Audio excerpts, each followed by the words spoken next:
ಆ, ಮೊದಲನೇದಾಗಿ ಈ ಚಿತ್ರ ತುಂಬ ಶಾರ್ಟ್ ಟೈಮಲ್ಲಿ ಮಾಡಿದ್ದೀವಿ. ಆದರೆ ಇದರಲ್ಲಿ ಸಿಕ್ಕಂಥ ಅನುಭವ ಇದೆಯಲ್ಲ, ಅದು ತುಂಬ ದೊಡ್ಡ ಒಂದು ಇದು.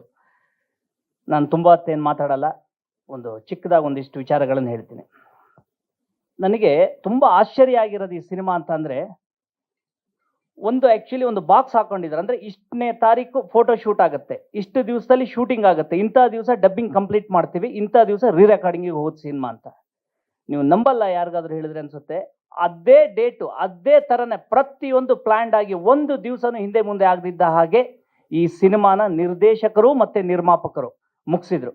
ಇದು ಅಷ್ಟು ಈಸಿ ಅಲ್ಲ. ಯಾಕೆ ಅಂತಂದರೆ ನಾನು ಕೂಡ ಒಂದು ಸಿನಿಮಾ 2 ಸಿನಿಮಾ ಪ್ರೊಡಕ್ಷನ್ ಮಾಡಿದವನು. ಹಾಗಾಗಿ ನನಗೆ ಯಾವಾಗಲೂ ಆಶ್ಚರ್ಯ, ಅದು ಹೇಗೆ ಇವರು ಇಂಥ ದಿವಸ ಜನವರಿ 10ನೇ ತಾರೀಕು ಫೋಟೋ ಶೂಟ್, ಇಲ್ಲಿಂದ ಶೂಟಿಂಗ್, ಇಲ್ಲಿಂದ ಡಬ್ಬಿಂಗ್, ಮಾರ್ಚ್ 31ನೇ ತಾರೀಕಿಗೆ ಈ ಸಿನಿಮಾದ ಡಬ್ಬಿಂಗ್ ಕಂಪ್ಲೀಟ್ ಆಗುತ್ತೆ ಅಂತ ಹೇಳಿದರು.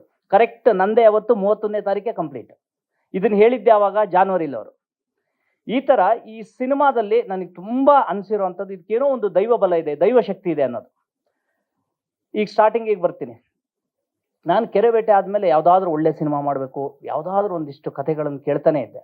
ಇದ್ದಕ್ಕಿದ್ದಾಗೆ ಒಂದು ದಿವಸ ನಮ್ಮ DK ನವೀನು ಮತ್ತು ಗಿರೀಶ್ ಗೌಡರು ಫೋನ್ ಮಾಡಿದ್ರು. ಸರ್, ಒಂದು ಕತೆ ಇದೆ, ಹೀಗೆ ಕೇಳಿ, ಹೀಗೆ ನಿರ್ದೇಶಕರು ನಿಮ್ಮ ಸಿನಿಮಾ ನೋಡಿದಾರಂತೆ, ಹೀಗೆ. ನಾನು ಯಾರು ಅಂತಂದು ಓಂ ಸಾಯಿ ಪ್ರಕಾಶ್ ಸರ್ ಅಂತ ಹೇಳಿದರು. ನನಗೆ ಅವ್ರದ್ದು ಬೇರೆ ಬೇರೆ ಸಿನಿಮಾಗಳನ್ನೆಲ್ಲ ನೋಡಿದ್ದೆ.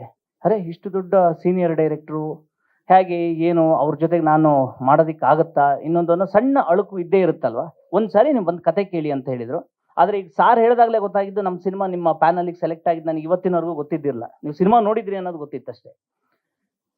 ಸೀದಾ ಹೋದ್ವಿ ಶರ್ಟನ್ ಹೋಟೆಲಲ್ಲಿ. ಸಾರ್ ಕತೆ ಹೇಳಿದರು. ನೀವು ನಂಬಲ್ಲ, ನಾನು ಆ್ಯಕ್ಚುಲಿ ಏನನ್ನೂ ತುಂಬ ತಲೆಯಲ್ಲಿ ತುಂಬ್ಕೊಂಡು ಹೋಗಿದ್ದಿರಲ್ಲ, ಬ್ಲ್ಯಾಂಕ್ ಆಗಿ ಹೋಗಿದ್ದೆ.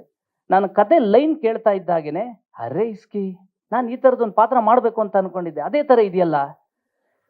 ನನಗೆ ಅಷ್ಟು ಇಷ್ಟ ಆಗೋಯ್ತು ಆ ಪಾತ್ರಗಳು. ಆಮೇಲೆ ಈ ಸಿನಿಮಾದ ಒಂದು ಪ್ಲೇ ಮಾಡಿರುವಂಥ ರೀತಿ ಇದೆಯಲ್ಲ, ಸೀನ್ಸ್ಗಳು. ಈಗ ಹೇಗೆ ಅಂತಂದರೆ, ಆ ಪ್ರತಿಯೊಂದು ಸೀನು ಕೂಡ ಇದು ಬೇಕು, ಇದು ಬೇಕು, ಇದು ಬೇಕು, ಅದನ್ನು ಅವರು ಎಂಟರ್ಟೈನ್ಮೆಂಟ್ ದೃಷ್ಟಿಯಲ್ಲಿ ತುಂಬ ಚೆನ್ನಾಗಿ ಸ್ಟಾರ್ಟಿಂಗಿಂದ ಹಿಡಿದು ಎಂಡ್ ತನಕನೂ ತೊಗೊಂಡೋಗಿದ್ರು. One of the perfect neat subject and ಏನು ಸ್ಕ್ರೀನ್ ಪ್ಲೇ. ಅಲ್ಲಿಂದ ಇಮಿಡಿಯೇಟಾಗಿ ಶುರು ಆಯಿತು.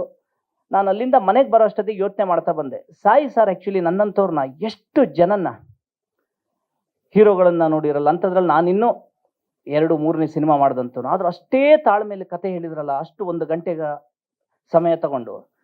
ಇವರಿಗೆ ಯಾವ ಥರ ಅನಿಸಿರ್ಬೋದು ಅಂದರೆ, ಎಷ್ಟೆಷ್ಟೋ ಸ್ಟಾರ್ಗಳಿಗೆ ಮಾಡಿದ್ದೀನಿ, ಇವನಿಗೂ ಕೂಡ 1 ಗಂಟೆ ಕತೆ ಹೇಳ್ಬೇಕಲ್ಲಪ್ಪ, ಇವನೂ ನಾನು ಒಪ್ಪಿಸ್ಬೇಕಲ್ಲಪ್ಪ ಅನ್ನೋ ಒಂದು ಮನಸ್ಥಿತಿ ಬರುತ್ತಲ್ಲ. ಆದರೂ ಕೂಡ ಅಷ್ಟೇ ತಾಳ್ಮೆ, ಅಷ್ಟೇ ಶ್ರದ್ಧೆಯಿಂದ ಅದನ್ನು ಹೇಳಿದ್ದು. ಆಮೇಲೆ ನನಗೆ ಅದು ತುಂಬ ಇಷ್ಟ ಆಗಿರುವಂಥದ್ದು, ಅದು ತುಂಬ ಖುಷಿ ಆಯಿತು. ಅವತ್ತು ನಿರ್ಮಾಪಕರು ಕೂಡ ಜೊತೆಗಿದ್ದರು. ನಾನು ನಮ್ಮ ನಿರ್ಮಾಪಕರ ಬಗ್ಗೆ ಆಮೇಲೆ ಹೇಳ್ತೀನಿ. ಅವರು ಪರಿಚಯ ಆಗಿದ್ದು, ಅವರು ಡೈರೆಕ್ಟರ್ ಸರ್ ಹೇಳಿದ್ರಲ್ಲ ಯಾವುದೋ ಒಂದು ಫಂಕ್ಷನಲ್ಲಿ, ಅದೇ ಥರ ನನಗೂ ಕೂಡ ಚಿತ್ರಸಂತೆ ಫಂಕ್ಷನಲ್ಲಿ ಇದಕ್ಕೂ ಮುಂಚೆ ಪರಿಚಯ ಆಗಿದ್ದರು. ಬಟ್ ಅವತ್ತು ಅವರು ಪಕ್ಕದಲ್ಲೇ ಕೂತಿದ್ರು. ನನಗೆ ಖಂಡಿತವಾಗೂ ಇವರು ನಾನು ಮುಂದೊಂದು ದಿವಸ ಒಂದು ಚಿತ್ರ ಮಾಡ್ತೀವಿ ಅಥವಾ ಇವರೊಬ್ಬರು ಸಿನಿಮಾ ನಿರ್ಮಾಪಕರು ಅನ್ನೋದು ನಾನು ಊಹೆನೂ ಮಾಡಿದ್ದಿರಲಿಲ್ಲ. ಅಲ್ಲಿಂದ ಸುಮಾರು ದಿವಸ ಆದಮೇಲೆ ನೆಕ್ಸ್ಟ್ ಜರ್ನಿ ಅದು.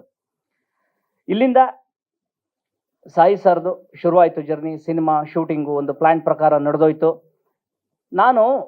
ನೀವು ಕೇಳ್ಬೋದು, ಅವಾಗಲೇ ಮೇಡಮ್ ಕೇಳಿದರು, ಶಾರದಾ ಮೇಡಮ್ ಡೈರೆಕ್ಟರ್ ಸರ್ಗೆ, ಹೇಗೆ ನಿಮ್ಮ ಜನ್ರೇಷನ್ಗೂ ಈಗ ಯಾವ ಥರ ಹೊಂದಾಣಿಕೆ ಆಯಿತು ಅಂತ.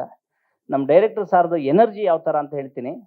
ಬೆಳಿಗ್ಗೆ 6:15 ಶೂಟಿಂಗ್ ಸ್ಪಾಟಿಗೆ ಬಂದರೆ ಸಂಜೆ 6 ಗಂಟೆ ಪ್ಯಾಕಪ್ ಆಗೋ ತನಕ ಒಂದು ಕ್ಷಣ ಅವ್ರು ನಾನು ಕೂತಿರೋದು ನಾನು ಯಾವತ್ತೂ ನೋಡಿಲ್ಲ, ಮಧ್ಯಾಹ್ನ ಎಕ್ಸೆಪ್ಟ್ ಊಟದ ಟೈಮ್ ಬಿಟ್ಟು.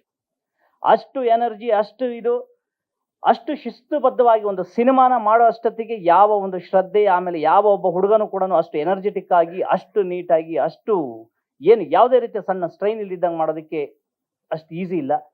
ಅದೆಲ್ಲವೂ ಕೂಡ ಅವ್ರ ಜೊತೆಗೆ ಮಾಡೋ ಅಷ್ಟೊತ್ತಿಗೆ ಒಂದು ಪಾಠಗಳು ಹೇಗೆ ಅಂತಂದರೆ, ಒಬ್ಬ ಆರ್ಟಿಸ್ಟಿಗೆ, ಒಬ್ಬ ಟೆಕ್ನಿಷಿಯನ್ಗೆ, ಒಬ್ಬ ಸಣ್ಣ ಕಲಾವಿದ ಇರಲಿ, ದೊಡ್ಡ ಕಲಾವಿದ ಇರಲಿ, ಯಾವ ಥರ ಗೌರವ ಕೊಡಬೇಕು, ಒಬ್ಬ ಪ್ರೊಡ್ಯೂಸರ್ ಫೇವರ್ ಆಗಿ ಅವರಿಗೆ ಎಷ್ಟು ಮಟ್ಟಿಗೆ ಯಾವುದೇ ರೀತಿಯ ತೊಂದರೆನೂ ಕೊಡದೆ ಸಿನಿಮಾನೂ ಚೆನ್ನಾಗಿ ಮಾಡಿಕೊಂಡು ಹೇಗೆ ಹೋಗಬೇಕು ಅನ್ನೋದನ್ನು ಸಾರಿಂದ ಕಲ್ತಂಥ ಸುಮಾರಷ್ಟು ಪಾಠ.